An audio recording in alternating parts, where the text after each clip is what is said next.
বর্তমানে দেশে গার্মেন্ট শিল্প থেকে শুরু করে বিভিন্ন সেক্টরে কর্মজীবী নারীর সংখ্যা যতটুকু আমার ধারণা আছে 2 কোটিরও বেশি। এত অধিক সংখ্যক নারী যদি 8 ঘন্টার পরিবর্তে 5 ঘন্টা কাজ করতে বাধ্য হয়, তাহলে তাদের বাকি কর্ম ঘন্টার টাকাটা কে দিবে? এটি একটি বিরাট প্রশ্ন। নারীর কর্মঘণ্টা কমানোর কথা বলে চাকরিদাতাদেরকে কি কৌশলে নারীদেরকে চাকরি না দেওয়ার জন্য কি উৎসাহিত করা হচ্ছে না? নিউ ইয়র্কে একটা বক্তব্য রাখতে গিয়ে আমি বলেছিলাম, জামাতে ইসলামী যদি দেশ পরিচালনার সুযোগ পায়, কর্মজীবী মহিলাদের কর্মঘণ্টা 3 ঘন্টা কমিয়ে 5 ঘন্টা করা হবে।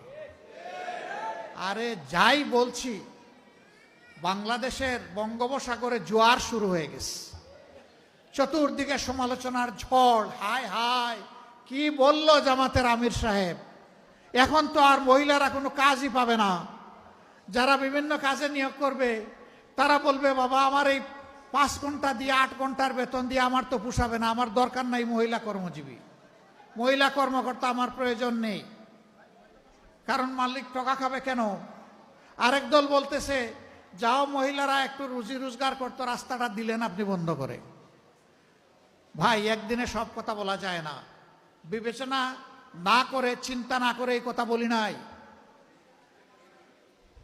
আপনি কি আরেকটা মিটিংয়ে একজন প্রশ্ন করছে ভার্জিনিয়ায়, যে আপনি বলেছেন মহিলাদের কর্মঘণ্টা কমিয়ে দেবেন, এটা কি বৈষম্য না? আমরা করব 8 ঘন্টা, তারা করবে 5 ঘন্টা। আমি বললাম অবশ্যই বৈষম্য। আসেন দেখি আর কোনো বৈষম্য আছে কিনা। পুরুষরা বাম দিকে বসেছে, মহিলারা ডান দিকে বসেছে। পুরুষদেরকে বললাম, বোনরা আপনারা শুনবেন না এই প্রশ্ন। পুরুষদেরকে বললাম যে আগামী 1 বছরের ভিতরে পেটে বাচ্চা নেবেন এমন 2-1 পুরুষ থাকলে হাত তুলেন। কেউ তো আর হাত তুলে না, সবাই হাসে আর নিচের দিকে মাথা দেয়, বুঝছে যে আমি কেন প্রশ্ন করছি। আমি বললাম এটা পারবেন না? কয় না না, এটা পারবো কিভাবে। আমি বললাম আচ্ছা ঠিক আছে, বাচ্চা নিতে পারলেন না, আপনার স্ত্রী যে বাচ্চাটা জন্ম দিবেন ওকে একটু বুকের দুধ খাওয়াবেন 2 বছর, যারা তারা একটু হাত তুলেন, নিজের বুকের দুধ। এখন দেখি আবার কেউ হাত তুলে না। আমি বললাম এটাকে বৈষম্য না?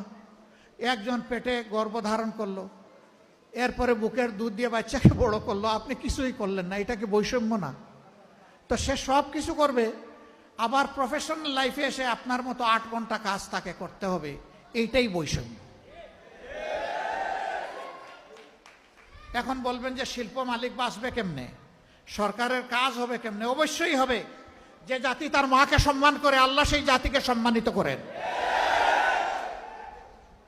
চুররা চুরি করে সমাজ থেকে পকেট কেটে লুণ্ঠন করে যেই টাকা নিয়ে যায়, সেই টাকা যদি ফেরত আসে, সেই টাকা যদি সদ্ব্যবহার করা যায়, মায়েকে রানীর মর্যাদায় প্রতিষ্ঠিত করা হবে ইনশাআল্লাহ। কার গায়ে জ্বললো আর কার গায়ে জ্বললো না এটা দেখার সময় আমাদের নেই। মারা 5 ঘন্টা কাজ করে 8 ঘন্টার বেতন পাবেন ইনশাআল্লাহ। তবে সেই 3 ঘন্টার বেতন শিল্প মালিকদেরকে দিতে হবে না, এটা দিতে বাধ্য থাকবে সরকার।